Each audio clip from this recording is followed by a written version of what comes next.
ಉಪಚುನಾವಣೆಯಲ್ಲಿ ನೂತನವಾಗಿ ಶಾಸಕರಾಗಿ ಆಯ್ಕೆಯಾಗಿರುವ ಶ್ರೀ ಬಸನಗೌಡ ಬಾದರ್ಲಿ ಅವರಿಂದ ಪ್ರಮಾಣ ವಚನ ಸ್ವೀಕಾರ.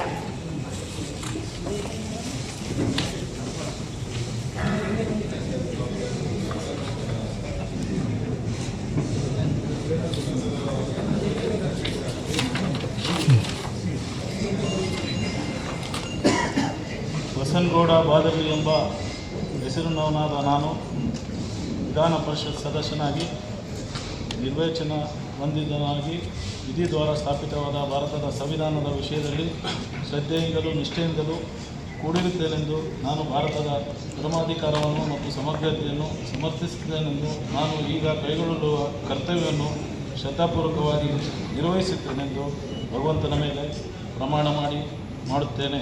ಸತ್ಯನಿಷ್ಠೆಯಿಂದ ಪ್ರತಿಜ್ಞೆ ಮಾಡುತ್ತೇನೆ.